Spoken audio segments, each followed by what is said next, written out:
4:07, so I'm going to call to order the November meeting of the Bloomington Board of Park Commissioners. Oh, and here comes Israel, right on time.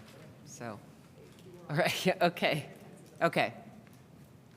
So we'll let him get up here before we do the roll call.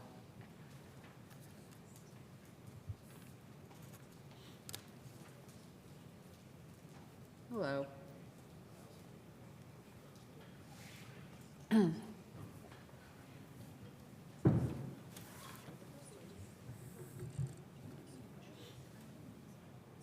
Okay, Kim, could we do the roll call, please? Here. Here. Israel Herrera. Jim Whitlatch. Here. Okay, all right, so we do have all four members here tonight, and we are going to start with the fairly lengthy consent calendar, but we've had a chance to look over all of these agreements and contract renewals and surplus and all of that sort of thing. So do we have a motion to approve the consent calendar? Move to approve the consent calendar. Second. All right, and a roll call vote of those in favor? Oh, we don't have. Oh, we don't have to do, oh, that's right, we're all here. Oh, okay. All those in favor of approving the consent calendar? Aye. Aye. Aye. All right. That motion is carried. And then in section B, we have public hearings and appearances. Emily Book has the Bravo Award. I don't know what happened. All right, good afternoon, everyone. Emily Book, Community Relations Coordinator, and I would like to recommend Eli McCormick for the November Bravo Award. Eli is a fantastic volunteer with the Urban Green Space team. His dedication to his Adopt a Green Space role and his former role as a park ambassador at RCA Community Park have provided the opportunity for many hours of thoughtful observation, action steps, and help to our park staff and native habitat. Eli has targeted Asian bush honeysuckle, garlic mustard, and purple winter creeper for invasive species control and has offered mentorship to many volunteers during our group events. In addition to caring for RCA Community Park, Eli attends weed wrangles at Lower Cascades Park and the Bloomington Rail Trail frequently, as well as tree planting events when he can. He brings his positive attitude and sense of humor to every event he attends and is undaunted by the effort we share together. We are very grateful for volunteers like Eli who encourage others and bring more than they take away. And he passes on his thanks, but he's a bus driver, so he couldn't make it. But he says thank you to everyone, and he appreciates it. Okay, well, thank you, Eli. Yep.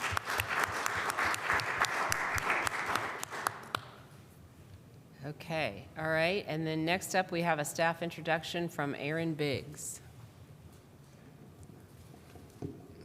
Good evening, everyone. My name is Aaron Biggs. I'm back here at the City of Bloomington Parks and Recreation. I'm the new Recreation Services General Manager.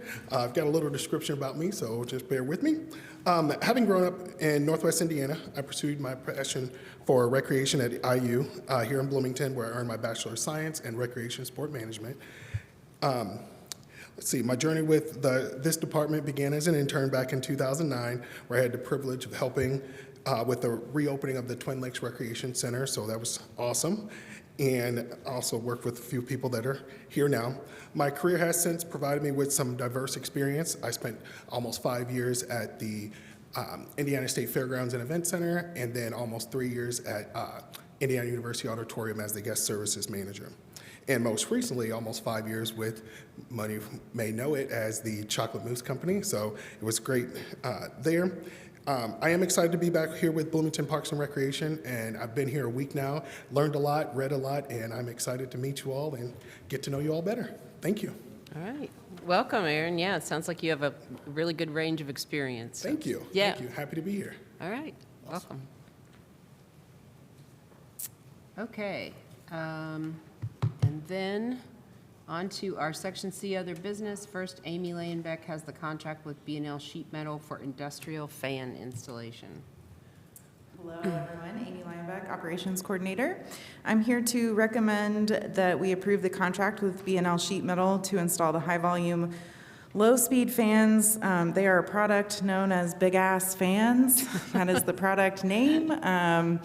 And the Donovan Energy report came back with a recommendation that we put these in at the Switchyard Maintenance Building.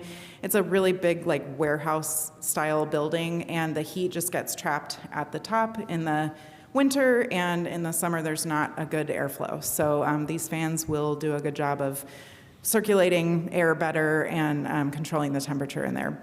So B&L Sheet Metal did a really good job putting together a very professional proposal, took extra steps to make sure they got all the pieces together, and I think they're going to do a really good job. Okay, all right. Any questions for Amy about this? Okay, Move to approve the contract with B&L Sheet Metal. Second. and all those in favor? Aye. All right, motion's carried. And then Amy has a couple of other items tonight. C2 is the service agreement with HFI for 2026 services. Yep.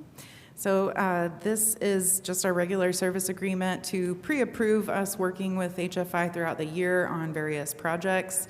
We will have each of those projects separately quoted so that we know what the price is before, but it just kind of gives us the approval to go ahead and work with them so that we can get things taken care of quickly. When it comes to HVAC things, it's usually pretty urgent to get things back online. So we haven't actually had to use them this year very much, thankfully, but we know that they're a great vendor and we've had a good working relationship with them in the past, so we look forward to working with them if we have to. Hopefully, we won't. Okay, all right. Any questions about this service agreement? Move to approve the 2026 service agreement with Harold Fish. Second. All right, all those in favor? Aye. Motion carried. And then finally, Amy has the service agreement with Houston Electric for 2026 services. Yep, same as HFI. We just like to have a service agreement ahead of time with Cassidy. Houston is known as, they're doing business as Cassidy. They do great work with us. We have a lot of various projects like putting lighting in at the new shelter building that we just built at Building Trades Park. Those kind of little things here and there. We've worked with them on and off for years. So, and we do have several vendors. So we do try to continue bidding things to keep things competitively priced. But we know that we will likely need them at some point. Okay. All right. All right, I'll make a motion to approve 2026 service agreement with Houston Electric Holding Corp. Second. All those in favor? Aye. Aye. All right, motion carried. Thanks, Thank you very Amy. much. And then in C4, we have Sarah Mullen with the Community Gardens Template Agreement for 2026. Hello. I'm here to recommend the approval of the 2026 Community Gardening Agreement. And just for some background, the purpose of the agreement is just to outline the responsibilities of anyone who rents a plot at the community gardens. We have 281 plots that we rented this year. It fluctuates just a tiny bit every year, depending on plots that we need to close or open. So I'm estimating around the same amount for next year. So we rent those plots out. They're generally all filled, and then we also offer some educational classes and events. So this year we did about 19, and we hope to do about the same amount next year. Happy to answer any questions. Okay. Looks good. Yeah, Yep. all right. Any questions? No. All right. I'll make a motion to approve the Community Gardens Template Agreement for 2026. Second. All those in favor? Aye. All right, motion is you. carried. Thanks, Sarah. And then C5, Rebecca Swift has the contract addendum with Milestone for Rail Trail Rogers Street Crossing Project. That's right. Rebecca Swift, Operations and Development Division Director, and I'm here to recommend a contract addendum with Milestone Contractors for additional scope of work for the Rail Trail Rogers Street Crossing Project. These additional scope conditions are just, once we start digging, you never know what kind of soil conditions, so we had to dig a little bit deeper to make sure that the substrate was going to withstand the rail trail corridor. And we also identified that the county was interested in improving their stormwater infrastructure, so we added that onto our scope, but the county will be paying for that additional work. And just a little bit of extra removal of some damaged asphalt and concrete. So some things you don't know ahead of time until the concrete or the construction starts. So this is just to extend an additional scope of work as well as add another $33,610 to the contract. Happy to answer any questions. Okay. Any questions for Rebecca? No? Yeah, I mean, it just, our total spend is only the 17,900. Correct. Okay. Okay. Yeah, I will make a motion to approve the contract addendum with Milestone for the rail trail Rogers Street crossing. Second. All right, all those in favor? Aye. All right, the motion is carried. And then Rebecca also has C6, which is the contract with Landworks for stormwater detention design. Detention or retention? Retention. Detention. Detention, okay. So At depending, we're RCA. going to retain it, yes, but we're hoping to keep it on site and let it settle as much as possible. So I'm here to recommend a contract with Landworks Engineering, and this is for design and consulting work on a future detention project at RCA Community Park. Hopefully you all are aware, I'm pursuing constructing the power line trail, hoping to put that out to bid here in January. And through that review process, our utilities department said, we're going to have an extra runoff, so we need to do some more stormwater management. I cannot put detention within the power line utility. Fortunately for us, RCA Community Park is located just south of that construction site, and we have a lot of opportunity there to actually put in some detention features and, again, keep the stormwater on site before it goes even further south into the neighborhood. So Landworks is very familiar with the site and is already coordinating between us and our utilities department. So looking forward to working with them on this. Okay. All right, any questions about this one? No? Okay. Make a motion to approve the service agreement with Landworks Engineering for RCA Park detention design services. Second. All right, and all those in favor? Aye. Aye. Aye. All right, motion carried. Thank you, Rebecca. I'm going to stay here and represent Haskell Smith Oh, next. okay. C7 then is the addendum to the partnership agreement with Canopy Bloomington. Yeah, so I'm here representing Haskell Smith, our urban forester, and we're just recommending an addendum of the existing contract, the partnership agreement with Canopy Bloomington from 2024. Really, just because of some delayed invoicing, we're hoping to use the funds earmarked for 2024 to pay for the work. And ultimately, this funding actually comes through ESD. So ESD is funding and paying for these invoices. We just need to extend the contract addendum to allow for a little bit more flexibility. We already have an existing 2025 partnership, and we absolutely plan to continue this partnership into 2026. Okay, all right, yeah, it's been a good arrangement with Canopy. So, all right, I don't think so. All right, I'll make a motion to approve the contract addendum with Canopy Bloomington. Second. All those in favor? Aye. Aye. Motion carried. Thank you, Rebecca. And C8 is the elimination of 12 redundant Parks and Rec policies from Leslie Brinson, who's the queen of policies. Got to be a queen of something, I suppose. Leslie Brinson, Recreation Division Director, here to recommend, again, the elimination of 12 policies from our Parks and Recreation Policy Manual. The policies being eliminated are listed there. Most of them are staff-oriented that are now located within the City of Bloomington's Human Resources Policy Manual, which was just recently updated in March. So we didn't feel the need to just repeat the exact same policy in our policy manual as is in the HR policy. So we've decided to go ahead and just eliminate these out of our policy manual just to clean it up a little bit so that the Parks Policy Manual are things very specific to the Parks Department and things that may differ than what our City of Bloomington Human Resources Policy might be. I'm happy to answer any questions about any particular policy that you might have. As you know, we review the policy manual quite frequently, and we have some additional ones that we will be having updated in the next month or two, but for now, we just want to eliminate these. Okay. So these are all just overlap with the city's manual. Correct. There's Okay. no difference between what our policy said and what the HR policy said. Everybody has access to the HR policy manual through our knowledge base or a printed document if you choose. So it just really didn't seem necessary to Yeah. reiterate them in ours. Okay. I've just got a couple of questions or comments. So I don't have any problem with this elimination based upon the fact that they're covered by the city policy.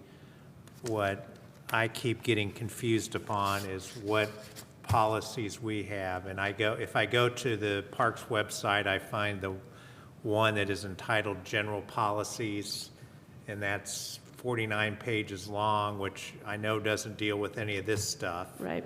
So we have that one, and then there's a cover page on that basically says we have other policies, but that the general public needs to do a public records request to get a copy of those. What other policies do we just as a Parks Department have? So what you'll find on the website are what we call external facing policies. And so those are ones that are important to the public to know about your behavior in parks, how you rent parks, things that the public would need to know. The other ones included in our policy manual are specific to staff responsibilities, dress code, how we handle the purchasing of land and what we do with land, how we handle emergencies, our own action plans, if you will, are in our regular policy manual. And then they include those that are also in the external, but we just give the city or the public view of those that involve what their behavior and what their responsibilities might be. They don't need to know that you can't smoke on parks, that staff aren't allowed to smoke in their vehicle or things of those sorts. So, and those policies, do we as the park commissioners approve those, review and approve those? You do. I've brought several of them thought to you you had, in the yeah. past. Any policy I bring to you is in our parks policy manual. It just isn't online for the public to see per se. I'm happy to give you access to Yeah, it those. seems to me we as the commissioners, or at least I would like to have either a copy of them or have access to those policies so that we can look, because it's kind of hard in a vacuum to say, oh, we're eliminating these, well, what do we have left? And A lot. The fact that, yeah, I know, the fact that it's part of the HR of the city makes sense to me, and I don't have any problem with eliminating these. Sure. But I would like to have access as a park commissioner, and maybe all four of us would, at least have access to those other policies so we could refer to them. Absolutely. We keep them in a Google Drive, and so they are working documents internally, so I'm happy to share those with you so that you would have access not only to that parks policy, but we have other plans, emergency action plans that are in that same folder that you could have access to as well. Yeah, I think that would be helpful. Of course. But otherwise, I have no problem with eliminating these policies. Okay. Sounds good. Okay. All right, well, I'll make a motion to approve the elimination of 12 redundant Parks and Recreation policies. Second? Okay, all those in favor? Aye. Aye. All right, motion is carried. Thanks, Leslie. And then C9, we have fee changes for next year, which Tim will tell us about. Good afternoon, Park Commissioners. Tim Street, Director of Parks and Recreation for the City of Bloomington. This evening we have before you several fee changes for 2026. We have just laid out the changes that we would like to make for 2026, and I'd like to give you a little bit of background on our process on this with the master plan, just so you can kind of understand how we came to this point. So you may recall from some of our work sessions with 110%, our master plan is ongoing, and we are in the process of revising exactly how we look at and set up our cost recovery. So previously we had cost recovery goals per area that quite honestly had not been really re-examined in some time.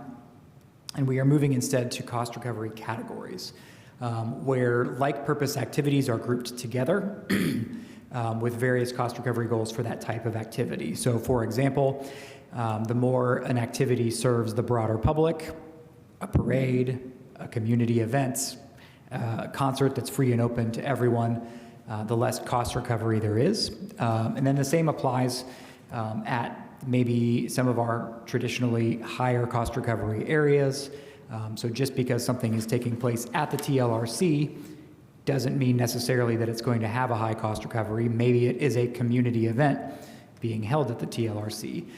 Maybe the cost recovery we have for swim lessons at our aquatics facilities is less than general admission, right? Because there's community benefit in teaching kids how to swim. So that's the philosophy we are working towards. We have developed our service categories, we've developed our initial goals, and we've even started to develop our specialized business service categories, which will include the Twin Lakes Rec Center, the golf course, and burial services. Actually, we've identified as specialized business services. And so we aren't quite done with that. And our master plan process is continuing into the new year. I'm hoping that we are standing before you here in either February or March at the latest with our new master plan, with all of this in it, with our cost recovery policy strategy updated, with all of that strategic goals that we're meeting in January to develop as well. In the meantime, as we turn the calendar to a new year, we knew it was critical to look at some pricing for next year with an eye towards where we're heading with this. And so we put out to staff, hey, if there's any critical updates you need to make to your pricing now for next year, this is a chance to bring them before the board so we can have these price changes lined up with the turn of the year. So that is what these changes are. Staff identified these as sort of critical needs for price updates. I'm not the best person to speak to the specific updates necessarily, but we have various staff here this evening that can speak to any questions you might have about some of those price updates before we hopefully motion for approval. Any general questions from me about process before you may have specific fee questions?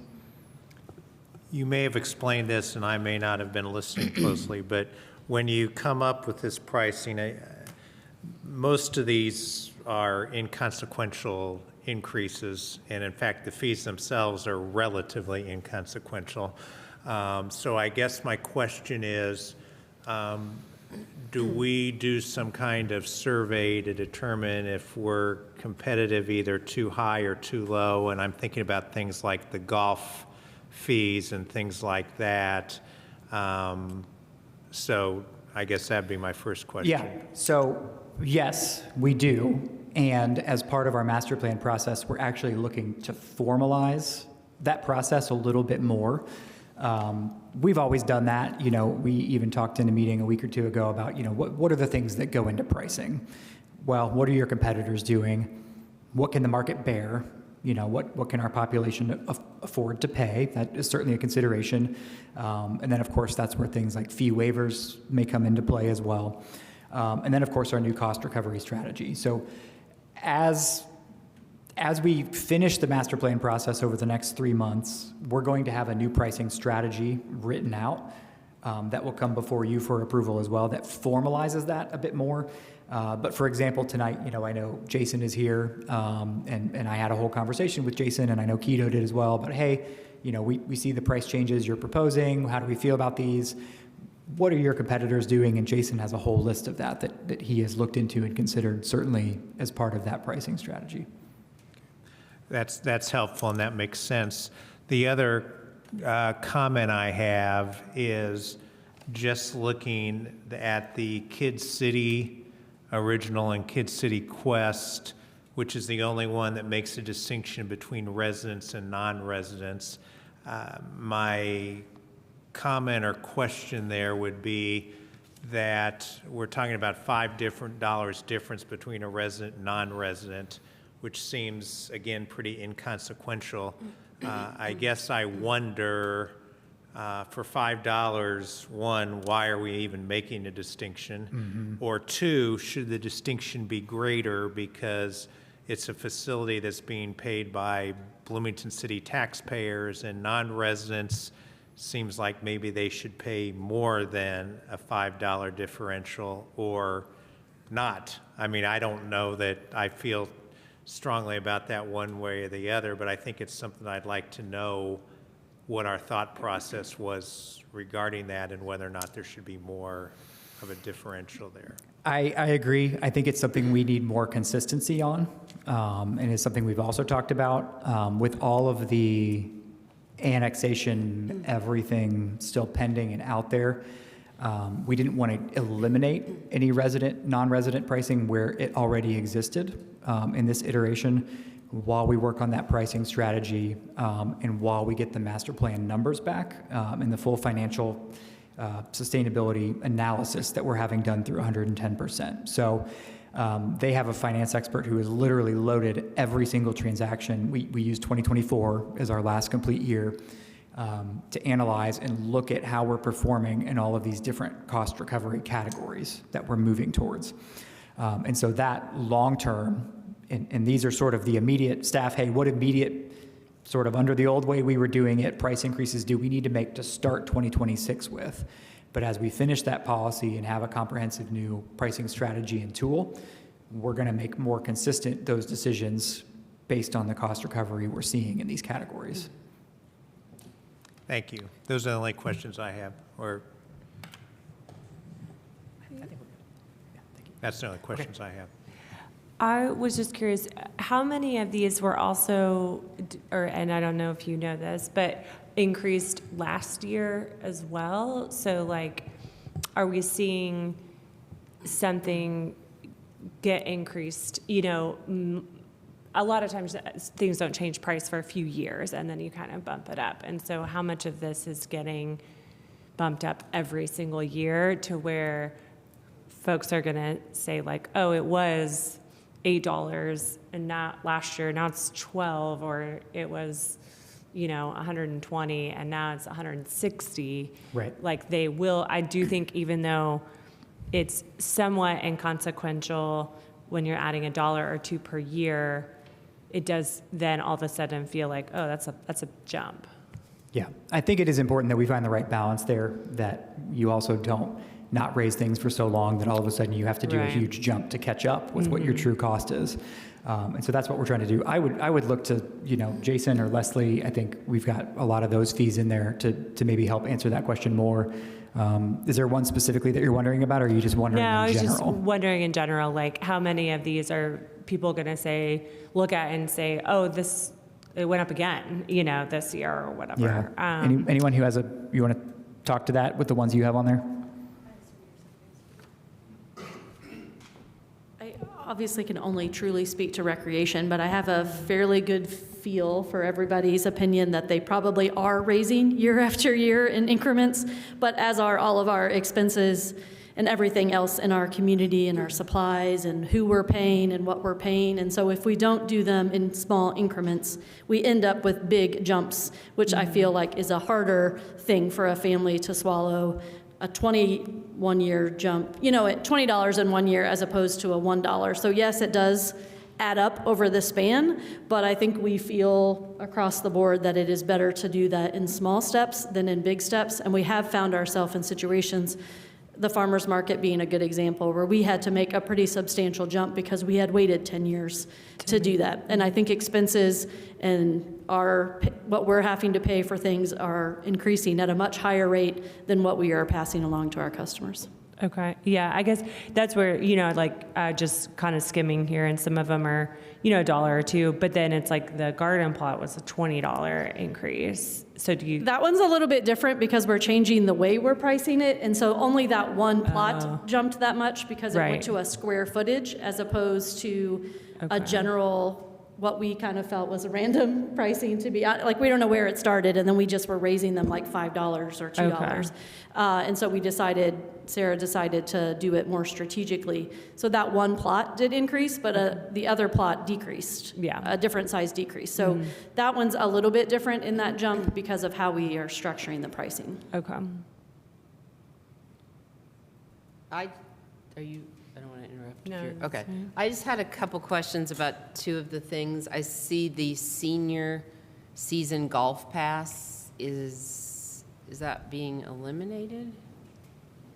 Yeah, and I was just curious about eliminating, the reason to eliminate it. Yeah, Jason Sims, Golf Facilities Manager, Cascades Golf Course. The reason why I'd like to eliminate the senior season passes, I did a study with 11 other golf courses within an hour drive, and there's only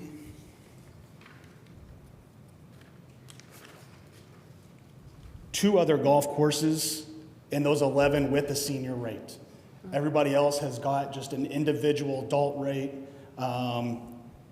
at a much higher price than what I am asking for at $900. I don't know if you guys were shared the document with that. I can show you that. I just have one, but yeah, out of Okay. those 11, only 2 other ones, including us at the time. So there's 3. Then if we eliminate it, it'd just be us 2. Okay. All right. And then this other question I have might be for someone else. The skate helper, I assume sounds like what it is, but is that somebody who doesn't skate, but like is helping out?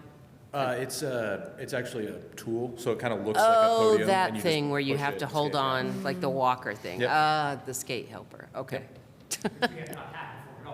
Correct. Brand new. Okay, I see. We've had a lot of people ask for them, and it's Yes. something that. Right, okay. I could use one of those, yeah. Okay. Okay, that makes sense. Any other questions about the fee changes? I just also, as a refresher, I know we're kind of reviewing some of these, but are we reviewing all fee changes at some point?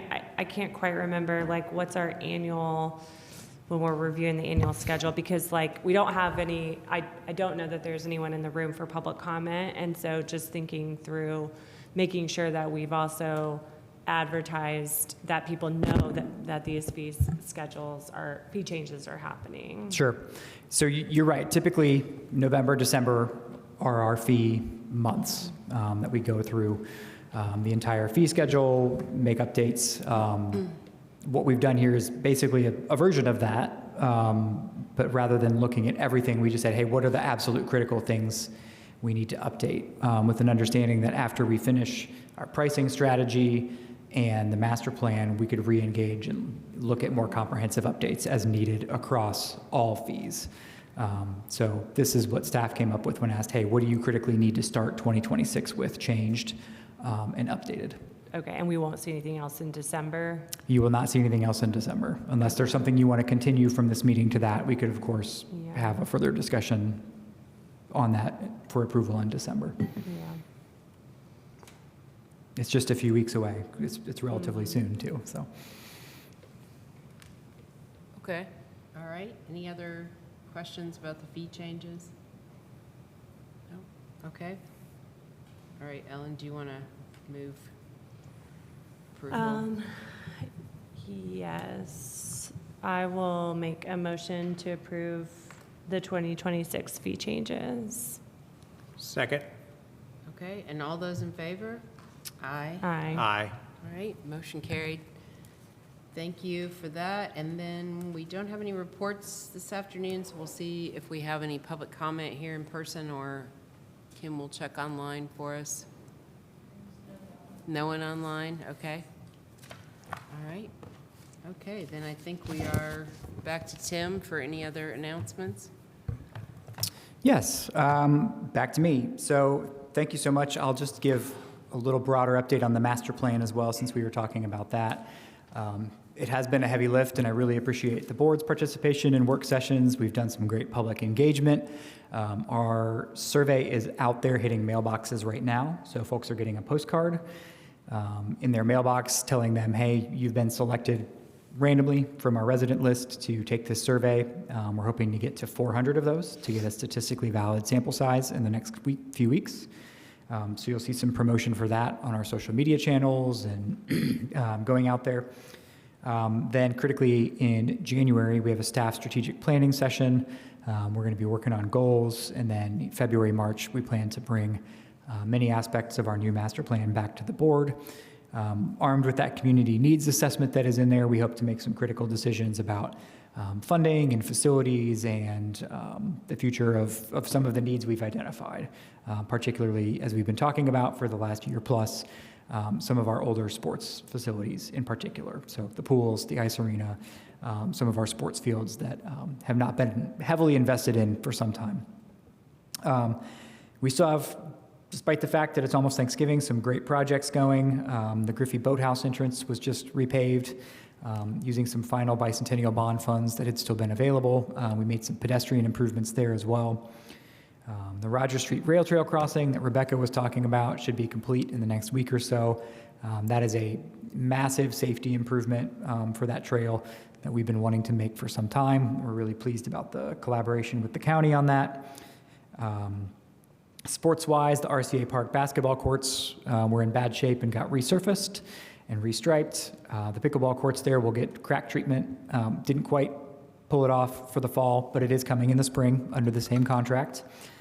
And then, as mentioned, the Willie Streeter Community Garden is also getting a new fence right now with money appropriated in this year's budget. So we're really excited to make fence improvements that'll improve the experience for all the gardeners there. Can stop mending holes with zip ties and keeping rabbits out and all of the different things that go into that. Events-wise, our staff did a tremendous job with a really heavy October season of events. I'm always amazed at how much they run around and serve the community in October with all kinds of amazing events.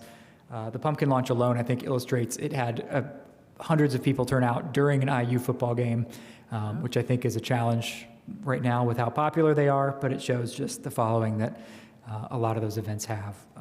It was also a tremendous concert season that wrapped up in October. Holiday market is, of course, the weekend after Thanksgiving, coming up in a couple Saturdays. Really looking forward to that. Not long after that, that same weekend, actually it might be before, I can think about my dates, but the square lighting will be going on, of course. And I just want to say, it's not quite the end of the year yet, but thanks to all of our staff and board members for another great year. Really looking forward to wrapping up the heavy lift that has been master planning this year and really turning the page in 2026 to executing on a lot of the planning and surveying we've been doing this year. Okay. Our next meeting is Yes. December 11th, 11th, right. so 3 weeks away. Okay, all right, thank you, Tim. Thank you. And with that, I will adjourn the November meeting of the Bloomington Board of Park Commissioners.